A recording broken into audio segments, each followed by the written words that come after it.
The moment you die, your soul does not go dark.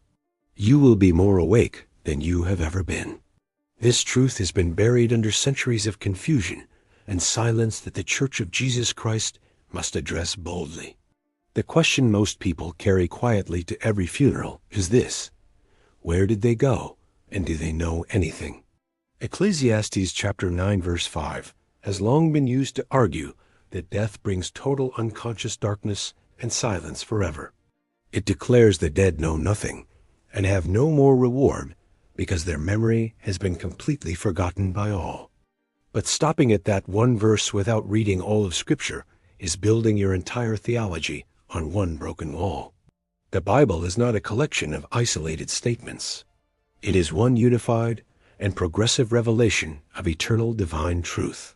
When you read Ecclesiastes 9 alongside Luke 16 and 2 Corinthians 5, the whole picture becomes startlingly and undeniably clear. Death is not the extinction of consciousness. Death is the relocation of consciousness from the temporary into the permanent realm. Your body goes into the ground, but you, the real you living inside the body, immediately goes somewhere else entirely. This is what Jesus revealed in Luke chapter 16 when he told the story of the rich man and Lazarus. Both men died. Both were buried. But both were fully conscious, fully aware, and fully experiencing their eternal condition immediately. The rich man lifted up his eyes in hell and saw Abraham far away with Lazarus resting at his side. That rich man could see, feel, speak, remember, and reason. His consciousness did not shut down when his body did. He remembered his 5 brothers still living on earth and begged Abraham to send someone to warn them about hell. Memory, concern for others, moral clarity. These are the functions of a fully active and fully awake conscious living soul. Jesus was not telling a fable. He was giving his disciples a window into the reality of the unseen world. On the other side of that window, the dead are not sleeping. They are standing fully in their eternal state. Now some will point to 1 Thessalonians chapter 4 and the language of sleep to deny conscious life after death. But sleep in that passage refers to the body, not the soul. The body sleeps. The spirit never loses awareness. Paul made this distinction perfectly clear in 2 Corinthians chapter 5 verse 8 with startling theological simplicity and absolute confidence. He wrote that to be absent from the body is to be immediately and personally present with the Lord Jesus. Absent from the body, present with the Lord. There is no gap, no intermediate unconscious state, and no soul sleep. The moment the last breath leaves the body of a believer, that believer is in the conscious presence of Christ. Not eventually, not after a long waiting period, not after some purifying process. Immediately, fully, and joyfully present with Jesus. Philippians chapter 1 verse 23 gives us Paul's personal desire as he faced the very real possibility of death. Paul declared his desire to depart and be with Christ, which he said was far better than remaining on earth. Paul longed for death, the way a weary child longs to come home after a long, exhausting journey in darkness. That longing only makes sense if death opens a door to something gloriously real, personal, and consciously experienced on arrival. The thief on the cross beside Jesus received the most personal promise of conscious afterlife in all of the Gospels. In Luke chapter 23, verse 43, Jesus told him, "Today you will be with me in paradise itself." Today, not someday, not after a long unconscious waiting. Today, in the same 24 hours, he would be there. That dying thief would not experience 1,000 years of darkness. He would experience the face of Jesus that day. This is grace at its most dramatic. The last soul saved before the cross was immediately ushered into glorious paradise. Now go to Revelation chapter 6, verses 9 through 11, and watch what the martyred saints are doing after dying. They are under the altar of God. They are crying out with loud voices. They are asking God how long.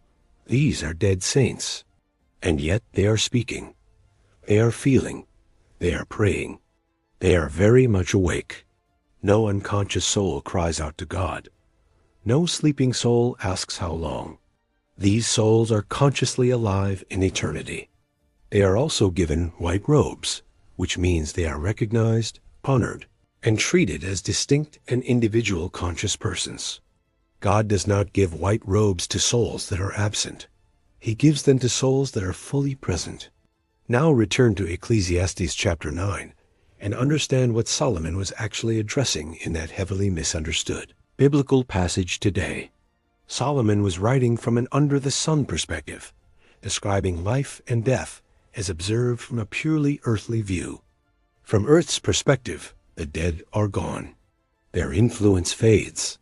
Their voice is no longer heard among the living today. That is true from down here.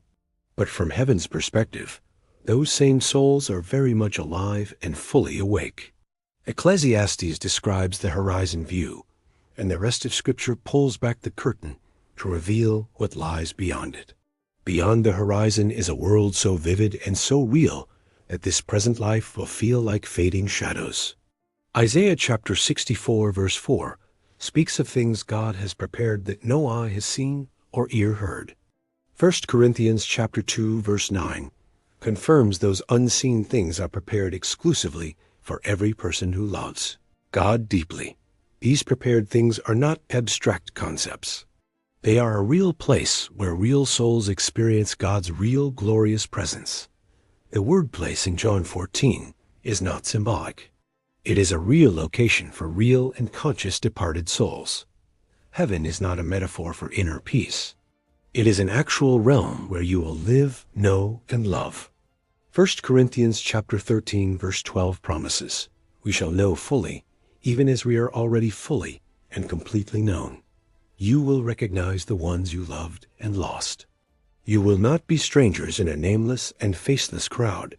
Moses and Elijah appeared on the Mount of Transfiguration, and the disciples immediately recognized both of them without any introduction. These were men dead for centuries. Yet their identity and their personality remained completely intact in the eternal realm above.